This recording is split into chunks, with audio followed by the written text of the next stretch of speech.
At the crack of dawn, Clare gathered up the partnership proposal she'd slaved over all night and headed to Mrand Tower with Charlie in tow. Gazing up at the imposing 100-story skyscraper, the sheer absurdity of her mission crashed over her like a tsunami. How could a juggernaut like Mrand Group ever take the Wilson family seriously? And to waltz in, expecting to walk out with a cool $30 million? It was like a panhandler showing up at the chairman's mansion demanding a mega jackpot.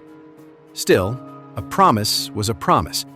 She'd given her word to Grandma in front of everyone and their mother.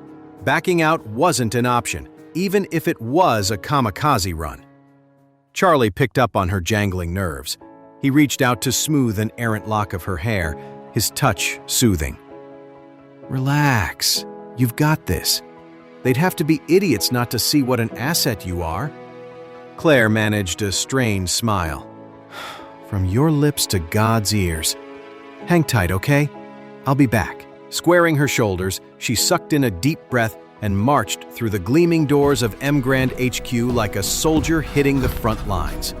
As she vanished inside, Charlie fished out his cell and fired off a call to Doris. "Hey, Claire just headed up. You know the drill."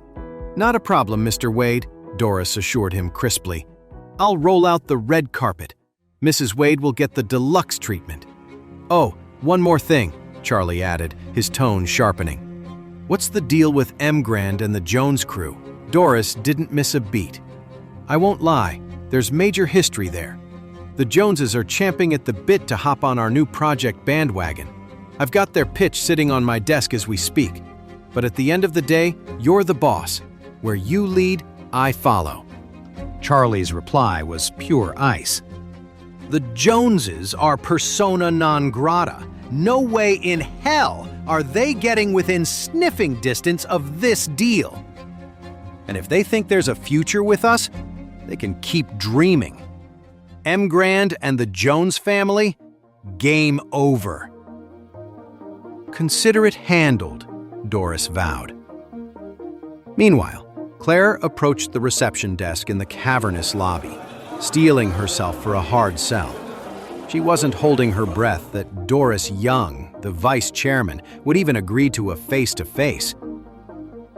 After a few minutes that felt like a few eternities, a poised young woman in a chic power suit clicked over on mile-high heels.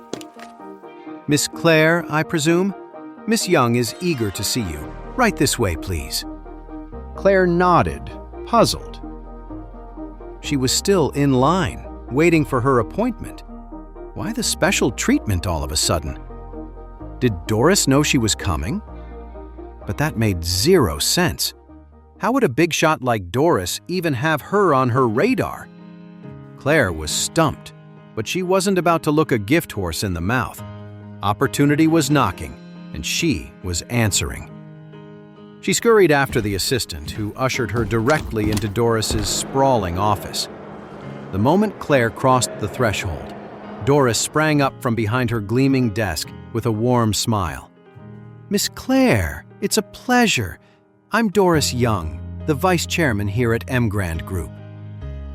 Face to face with Oris Hill's most powerful woman, Claire's stomach was doing somersaults.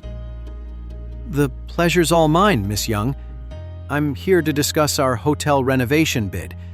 I know the Wilson family isn't exactly in your league, but we've got a stellar reputation in the remodeling business. Nobody can touch our quality and hustle." Her hands shaking a bit, Claire thrust out a glossy folder stuffed with papers.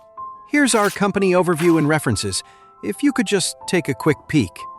Doris accepted the packet graciously, giving it a cursory skim. "I've heard great things, Miss Clare. Honestly, I think Mrand and the Wilsons would make a dynamite team." Claire nearly fell over. "For real? You're not kidding?" It couldn't possibly be this easy. Where was the catch? "Absolutely," Doris confirmed, still smiling. "I won't pretend the Wilson family quite meets our normal partnership criteria. But our chairman? He's over the moon about you, Miss Clare. He's eager to work together." "Your chairman?" Claire parroted blankly. "And who might that be?" Doris's smile turned cryptic. "Oh, Just someone from the Wade family. Goes by Wade." "Wade?" Claire frowned, perplexed. "Funny, I don't know any Wades. Well, except my husband Charlie." Doris just nodded, her expression giving nothing away. Charlie had been crystal clear. His identity was strictly hush-hush. She couldn't say more even if she wanted to. But Claire? She was drawing a total blank. Besides her spouse, she wasn't on a first-name basis with any Wades. The mere idea that her chronically unemployed husband might be connected to the upper crust of Eastcliff? Totally laughable. Doris glanced down at the paperwork. "So, Miss Clare, it looks like your proposal is aiming for a $30 million partnership, is that right?" Claire nodded so hard she nearly gave herself whiplash. "Is that asking too much?" Her voice was barely a squeak. A tiny smile played at the corners of Doris's mouth. "Oh no, not at all. In fact, it's not nearly enough." Claire felt like she'd stepped into the Twilight Zone. "I'm sorry. Come again?" Doris's smile widened. "Our chairman's orders. He insisted on $60 million, minimum." She produced a thick legal document with a flourish, sliding it across the desk to a dumbstruck Claire. "I took the liberty of drafting the contract. You'll see, the grand total comes to $60 million, on the nose. If everything looks good to you, we can ink the deal right here, right now."